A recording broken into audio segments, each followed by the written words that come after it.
Okay, welcome back.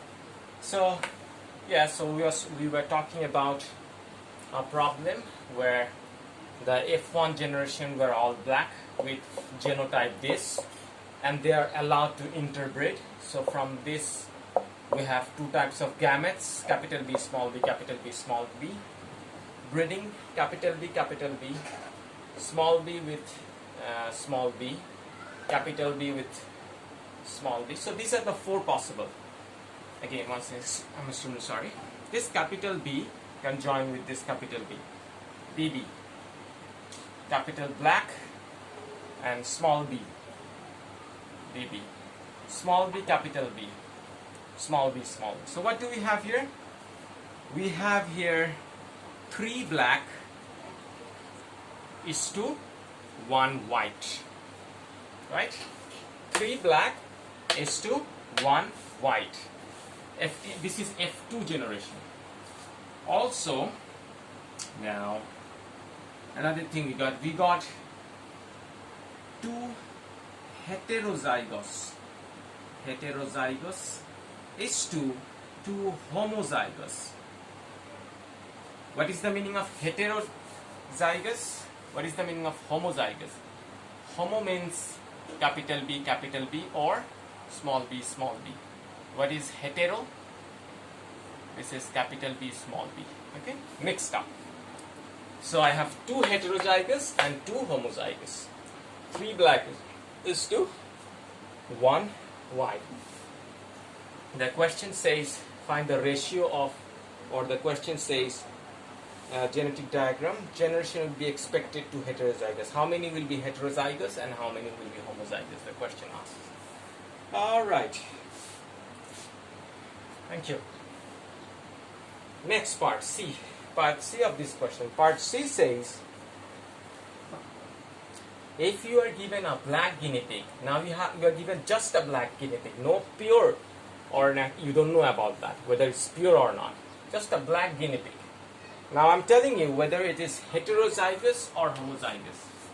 So black, it can be a capital B, or it can be a capital B. Both of them, if you have a genotype of capital B, that's black. Capital B, small b, that's also black. Okay, but this is homozygous, and this is heterozygous. So I give you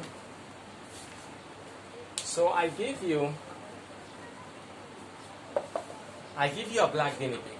Now how do you know whether it's a homozygous or it's heterozygous? How do you know the genetic? How do you go into the genetic information? How would you determine this if I give you a black pig? What you do is you take this black guinea pig with a pure white one. So a pure white one will have a genotype of small b. Take a white one and cross it with the black one. Now,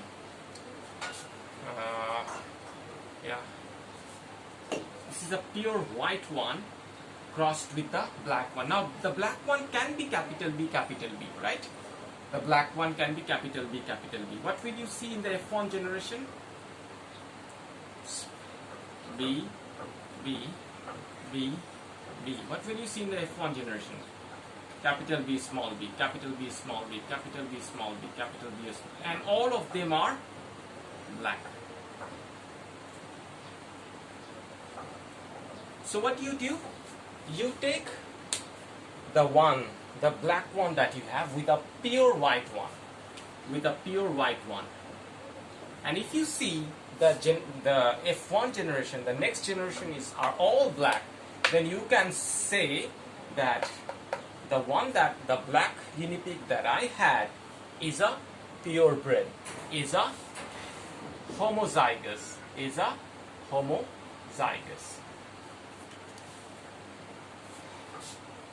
Or if the black one that I have was heterozygous, after crossing it with a pure white breed, what do you see? B, B, capital B, small b. So you see here, this B, capital B, small b, small b, small b, capital B, small b, and small b, small b. Small b with capital B, small b, B and capital B. And these are black, these are white, black and white. So if you see, after breeding the black one that I have with a pure white one, if you see that some of them are black, 50% of them are black, 50% of the next generation are white, then you can see this must be the one. The guinea pig that I had, black one, was heterozygous. It wasn't a purebred. Alright?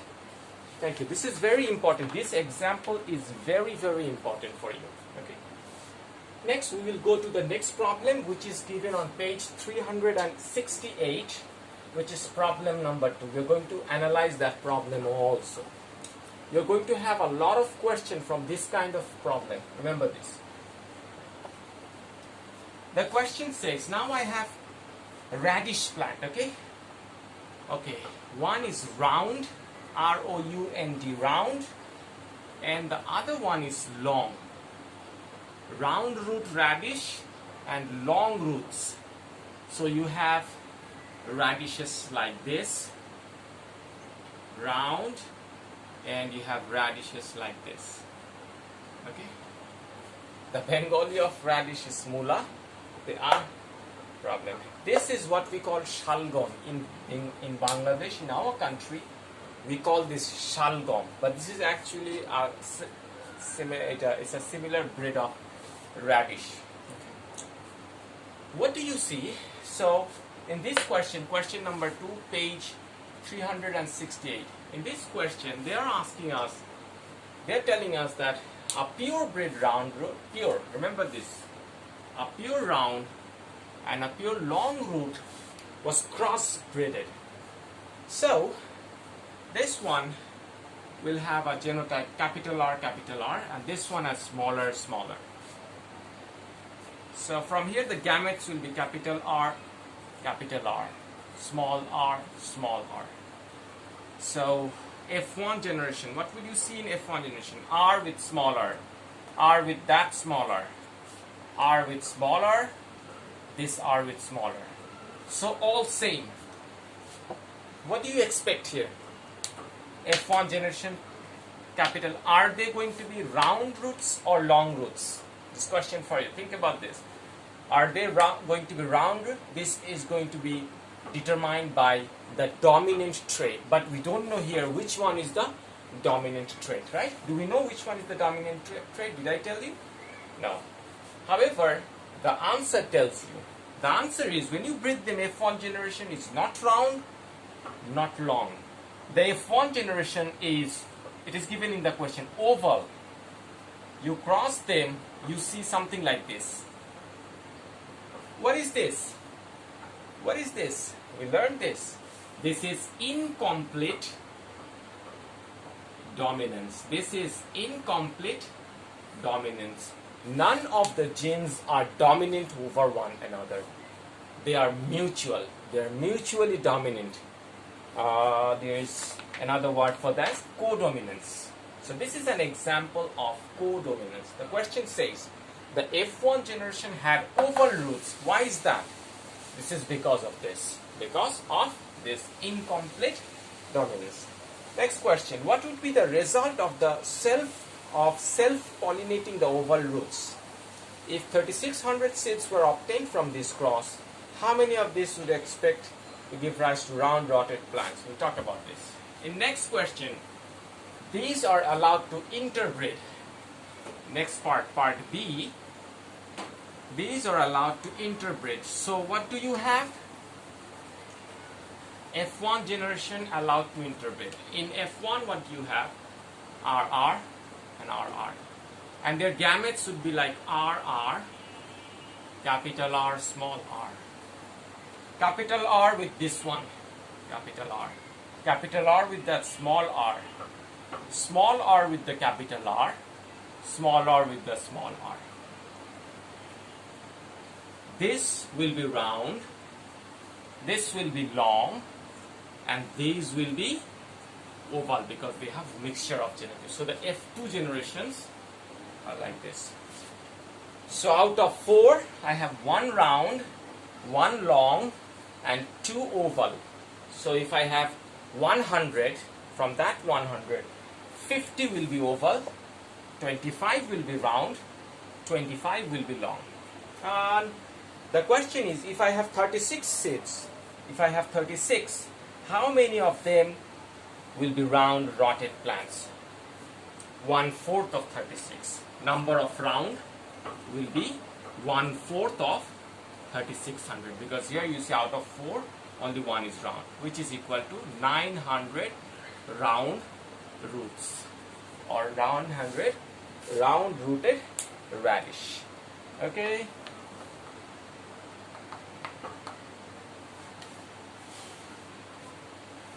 All right. Next, where can we move from this? After this, we are going to talk about sex determination. Important topics. There are kinds of organisms. Some of them are called hermaphrodite. Hermaphrodite. What is the meaning of this? Hermaphrodite.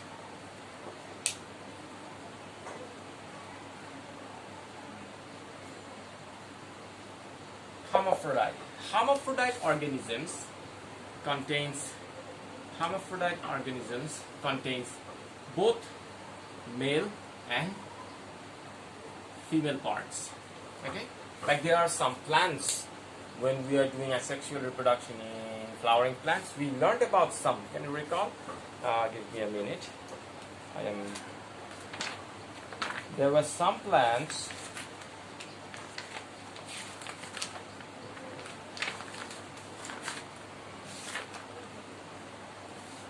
Yes, there were some plants that we call bisexual or hermaphrodite. That means both the male part and female part are in the same flower, right?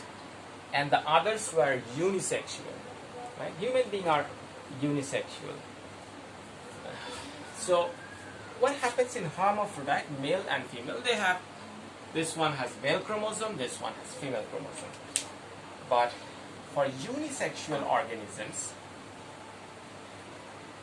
like human being, or let's say, there's an example, Drosophila, a flowering plant named Drosophila, or you can say about guinea pigs or the organisms that you see. What about unisex organisms? For them, so you have the male here, you have the female here. Now this is interesting. The male has 2 different kind of, the female has same genotype. The sex genes of female are same, XX. But for male, it's X and Y. Oops. It's X and Y, okay? So what happens? The gametes are like this. So the male, one of the male sperm has X genes, and the other one has Y genes, or Y alleles. X allele, Y allele. Female has X, X. Mixed up, what do you expect in F1 generation? This X with X, so capital X, capital X. Capital X with another capital X, right? Y with capital X, Y with X, and Y with X. So what do you see? You see 2 double X and 2. Now remember, Y represents male, and this is dominant. X represents female, and this is recessive. So the gene responsible for female is recessive, but it is abundant, because in male there is a gene that is also That is a female gene. See, in males you have a gene that is responsible for female. So what is the result? You see here 2 females and you see here 2 males. So when a male and a female mates together, there is equal chance of having a male baby and having a female baby. Alright? This is about sex determination. So a little bit different. However, the Y chromosome here is a little bit hook-shaped. Okay, remember this. Yeah, the other one being replaced. Yeah. So this is about sex determination, and we'll proceed to the next part. The next part is what? What is the next part? The next part is multiple alleles. You must be thinking that there's always 2 types of alleles, two alleles for characteristic determination, but sometimes there are 3. Like, let's look at this example. There are some gray rabbit and there are some white rabbit. Another name for the white rabbit is albino. White rabbit or albino, or should I say albino. And then you have a mixed Himalayan rabbit. Okay. Now the gray rabbit is gray color, or you can say it not gray. This is full color. It's either completely gray or completely black. So the gray rabbit has this allele capital C is responsible for the full color, or you can say the gray color. For this one, let's say C small white, right? So let's say C A, and for this one you have a C small h. The albino rabbit is white colored, just one color. The full rabbit is gray. The Himalayan rabbit, however, they are mixed colored. They have white body, they have black color, dark colored limbs, and they have pink eyes, so on and so forth. Now when experimenting with, when people were genetic engineers were experimenting with rabbits, they found that there are three possible types of alleles. There are 3 possible types of alleles. I hope you recall this down. And they are C, CA, and CH. And after further investigating, they found an interesting piece of information. Right? They found that the full color is the most dominant. The full color is the most dominant. Then comes the Himalayan.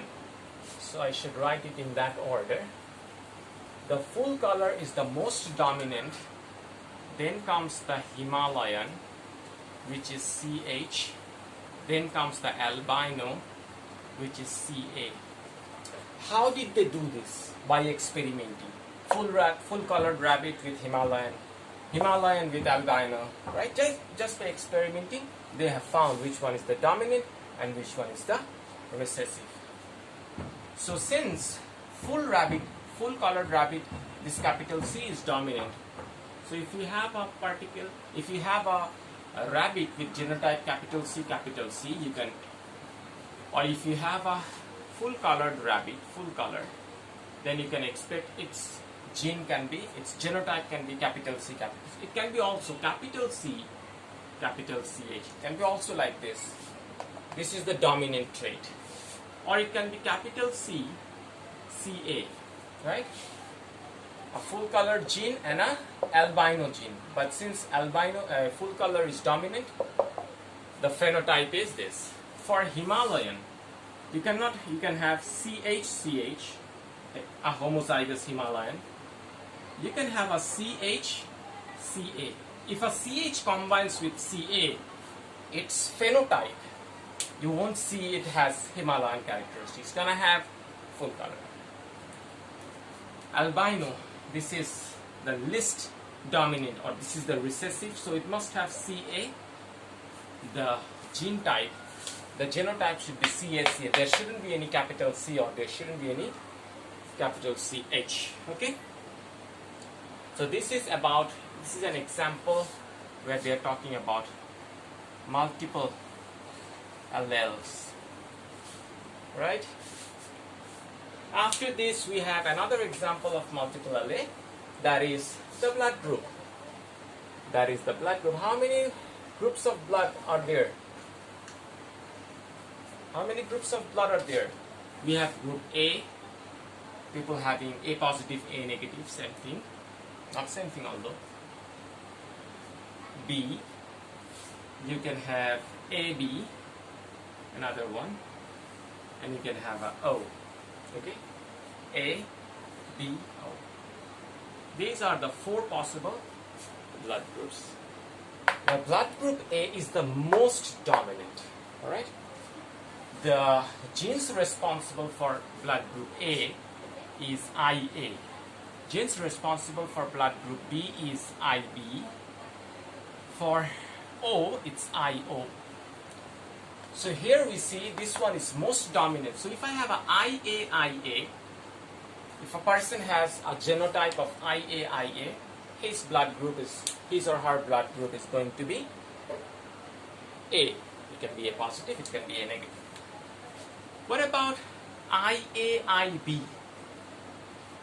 Since this is the most dominant, you can expect IAIB, since IA is dominant, but here it is dominant over O, but it is not dominant over B. When it comes with B, it shows some other thing. IAIO, yes. So blood group A is dominant over O. Okay? Can you follow me with this? IBIB. If a person has genotype IBIB, this person will have a blood group of B. If a person has genotype IBIO, he or she will have a blood group of B, because B is again dominant over O. But when A and B comes together, they are not dominant over one another. They share. In this case, we have co-dominance. The name of the blood group of that person is AB. My blood group is, however, B. It's important for you to know your blood group. Okay. Okay. Next we have O. Since this is the least dominant, this is the recessive one. This is the only possible genotype for a person with blood group O. Okay. IO and IO. And I think that's all for this part of the lecture. We will proceed from here to the next class, and I would suggest you to go through the lectures at the same time, go through the book, and hopefully we'll finish this chapter in 2 or 3 lectures. Thank you for your precious time, students.